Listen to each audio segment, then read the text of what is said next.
नमस्कार प्रिय दर्शकों, आप सभी का हमारे YouTube चैनल पर हार्दिक स्वागत है। दोस्तों, आज मैं फिर हाजिर हूँ नया वीडियो नई जानकारी लेकर के। प्रिय दर्शकों, इस वीडियो में आप जानेंगे कि गरुड़ पुराण के अनुसार आदमी को कौन से ऐसे कर्म हैं जिनको नहीं करना चाहिए, और ऐसे कर्म अगर करता है तो अगले जन्म में कौन सी योनि में जाकर के जन्म लेना पड़ता है। प्रिय दर्शकों, आप सभी ने देखा होगा हिंदू धर्म में जब कोई आदमी मर जाता है तो उसके मरने के बाद 13 से पहले उसके परिवारजन गरुड़ पुराण का पाठ करवाते हैं। लेकिन दोस्तों, ये सरासर गलत है। यदि किसी आत्मा को किसी जीवन को सुधार में लाना है तो जीते जी इस तरह की घटनाएं को हमारे जीवन में जिक्र होना चाहिए, उनको सुनना चाहिए। जैसे कि मरते हुए आदमी को गीता सुनाने से कोई फ़ायदा नहीं, इसी प्रकार मर जाने के बाद गरुड़ पुराण कराने से कोई फ़ायदा नहीं। यदि कराना है तो जीते जी कराना चाहिए। जो भी धर्म कर्म और जो भी सत्संगति हमको लेनी है वो जीते जी करना चाहिए। मरने के बाद दोस्तों उस आत्मा को गरुड़ पुराण सुनाया जाता है, गरुड़ पुराण, उससे कोई फ़ायदा नहीं। प्रिय दर्शकों, जो भी मित्रगण चैनल से नए जुड़े हो चैनल को सब्सक्राइब कर ले। इस वीडियो में आप जानेंगे कि कौन से कर्म करने से कौन सी योनि में जन्म लेना पड़ता है। अर्थात आदमी को कर्मों के अनुसार ही जन्म मिलता है, ये कटु सत्य है। आजकल के आधुनिक ज़माने में कुछ लोग इसको ढोंग ढकोसला कहते हैं, लेकिन दोस्तों ऐसा कुछ भी नहीं है। जैसा कर्म करेंगे वैसा ही फल आपको मिलेगा, वैसा ही अगला जन्म मिलेगा। आज आपको मनुष्य योनि मिली है तो कहीं न कहीं पूर्व जन्मों के सद्कर्म की वजह से ये हमको मिली है। प्रिय दर्शकों, इस जीवन में कोई आदमी यदि धन को खर्च नहीं करता है, सद्कर्मों में नहीं लगाता है, पुण्य कर्मों में नहीं लगाता है, ऐसा मनुष्य अगले जन्म में सर्प की योनि में जन्म लेता है और वो गुस्सैल तथा बदला लेने की इच्छा से हमेशा उस धन के ऊपर बैठा रहता है। दोस्तों, ऐसे इंसान की मृत्यु भी किसी न किसी इंसान के द्वारा ही होती है। अगला जन्म दोस्तों अजगर का किसको मिलता है? दोस्तों, जो लोग आलसी होते हैं और किसी तरह का कोई कार्रवाई कर्म नहीं करते हैं और किसी स्थान पर लेटे लेटे ही अपना जीवन बिता देते हैं। दोस्तों, कहते हैं कि शिव पुराण को भी यदि लेटे लेटे सुनता है तो ऐसे आदमी ज़रूर अगले जन्म में अजगर की योनि में जाते हैं। दोस्तों, एक कहावत भी है, अजगर करे न चाकरी, पंछी करे न काम, दास मलुका कह गए सबके दाता राम। दोस्तों, यहाँ ऐसा कहते हैं कि अजगर को कोई काम नहीं करना पड़ता है, किसी की चाकरी नहीं करनी पड़ती है। लेकिन यदि हम मनुष्य योनि में हैं तो सबको भगवान ने नियत कर्म दिया है, अपना कर्म करो। और ये जो 84 लाख योनि के बाद जो मनुष्य की योनि मिलती है, ये सद्कर्म के लिए तथा अपने जीवन को वैकुंठ में पहुंचाने के लिए मिलती है। अगले जीवन में यदि किसी को मंदबुद्धि का जीवन मिलता है तो वो क्यों मिलता है? दोस्तों, कोई आदमी यदि सारा जीवन नशे में बिता देता है और वो अपने को चतुर और होशियार समझते हुए दूसरों को ठगता है, ऐसा आदमी अगले जन्म में मंदबुद्धि का जन्म लेता है। दोस्तों, अगला जन्म गधे को क्यों मिलता है या किसको मिलता है? प्रिय दर्शकों, कोई आदमी जो बिल्कुल ही हत्यारा हो, जिसने दूसरे का कत्ल किया हो और पूरे जीवन में बदमाशी, लूटपाट, गुंडागर्दी ये सब करता है, उसको अगले जन्म में गधे का जन्म लेना पड़ता है। और वह जब गधे का जन्म ले लेता है तो उसको जीवन भर लात, घूंसा, डंडा अपने मालिक का सामना करना पड़ता है। और दोस्तों, जो इस जन्म में इस तरह के कर्म करता है वही अगले जन्म में मालिक बन जाता है और वह इंसान गधे का रूप लेकर के घोर परिश्रम करता है। और जो आदमी इस जन्म में इस तरह के लोगों का जो सामना करता है वह अगले जन्म में मालिक बनता है और ये गधा बन जाता है। दोस्तों, अगले जन्म में छछूंदर का जन्म किसको लेना पड़ता है?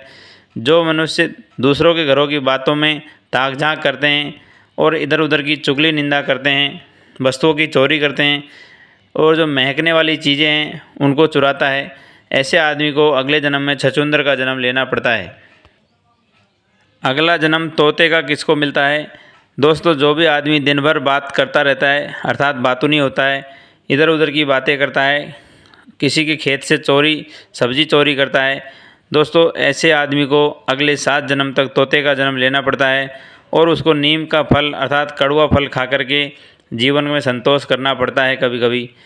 अगला दोस्तों, कौंच चिड़िया का जन्म किसको लेना पड़ता है?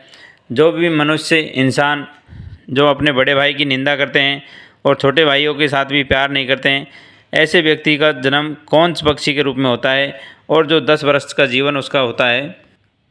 अगला जन्म भेड़िए के रूप में किसे लेना पड़ता है? प्रिय दर्शकों, जो भी आदमी कोई स्त्री का अपमान करता है, उसको बात बात पर परेशान करता है, ऐसे आदमी को अगले जन्म में भेड़िए के रूप में जन्म लेना पड़ता है। उसके बाद उसे कुत्ते का जन्म लेना पड़ता है और उसके बाद सियार का जन्म लेना पड़ता है। जो भी आदमी किसी का हक छीनता है वो ज़रूर से ज़रूर कुत्ते का जन्म लेता है।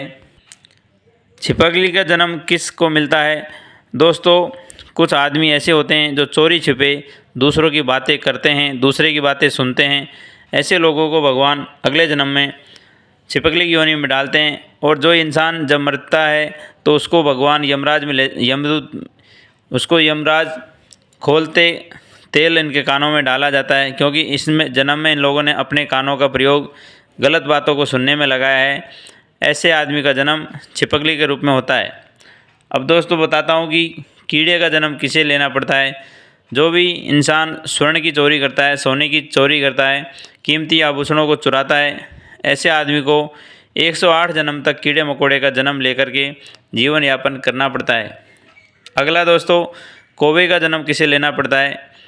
प्रिय दर्शकों, जो भी मित्रगण अपने जीते जी माँ बाप को संतुष्ट नहीं कर पाते, उनको जो पिंडदान देना होता है वो नहीं दे पाते, पूरी आयु का भोग नहीं कर पाते और उससे पहले ही मर जाते हैं, अर्थात वो अपने पितरों को संतुष्ट नहीं कर पाया, तो ऐसे आदमी का जन्म अगले जन्म में कौवे के रूप में लेना पड़ता है। और ऐसे लगातार वो 54 जन्म तक, 54 जन्म तक अपने पितरों को खाना पहुंचाता है, अर्थात कौवे के रूप में जन्म लेकर के अपने पितरों तक खाना पहुंचाता है। आपने देखा होगा जब पितृपक्ष में श्राद्ध किए जाते हैं तो अक्सर कौवों को बुलाया जाता है, कौवों को खाना खिलाया जाता है। दोस्तों, कहा जाता है कि एक बार जीवन में जीते जी भागवत का पाठ जरूर करा लेना चाहिए। इससे हमारे पितृ बहुत संतुष्ट होते हैं, जो हमारे सामने हैं वो भी संतुष्ट होते हैं और जो वैकुंठ निवासी हो गए वो उन तक भी ये भागवत का पाठ पहुंचता है। आपने देखा होगा अक्सर जब भागवत होती है कुछ लोग अपने पितरों के नाम की भागवत कराते हैं। दोस्तों, ये वास्तव में महात्म्य है कि जीते जी अपने सत्कर्म कर लो और अपने जाने के बाद भी पूर्वजों के लिए कुछ न कुछ करा के जाओ, तो वो आपको वहाँ जाने के बाद पूर्वज वैकुंठ में मिलता है। दोस्तों, अगला जन्म बिल्ली का किसे मिलता है? जो भी इंसान अपनी बहन का हक मारता है, उसका बहन का हक छीनता है, उसको अपमानित करता है, दूसरे का पैसा लूटता है, ऐसे आदमी को बिल्ली का जन्म लेना पड़ता है। अगला दोस्तों, कबूतर का जन्म किसे लेना पड़ता है? कोई इंसान किसी की बुराई करता है, चुगली करता है, तो यमराज यमदूत में ले जा करके, यमलोक में ले जा करके उसकी जीभ को खोलते तेल में डालते हैं तथा सांप तथा बिच्छुओं से उसकी जीभ को कटवाते हैं और अगले 47 वर्ष तक उसको कबूतर की योनि में रहना पड़ता है। अगला दोस्तों, लास्ट एंड फाइनल, बरैया आप सभी ने देखी होगी। बरैया का जन्म किस इंसान को मिलता है? प्रिय दर्शकों, जो भी इंसान पराई स्त्री से प्यार करता है या उस पर बुरी नज़र रखता है, ऐसे आदमी को यमलोक में ले जा कर के यमदूत उसके शरीर पर खोलते तेल की मालिश करते हैं तथा नमक छिड़का जाता है। दोस्तों, जो भी दर्शक मित्रगण सुन रहे हैं, जब लोग पराई स्त्री पर नज़र डालते हैं और अपनी स्त्री को भूल जाते हैं, ऐसे लोगों को बरैया का जन्म लेना पड़ता है। तो आशा करता हूं दोस्तों इस वीडियो में दी गई जानकारी गरुड़ पुराण के अनुसार सत्य है और आप सभी गलत कर्मों से बचेंगे। इस वीडियो में जो भी अच्छा लगे वो सीखने वाली बातें सीखिए और कमेंट में जय श्री राधे, जय श्री कृष्णा लिखना नहीं भूलें। आप सभी को हरिओम, राधे राधे।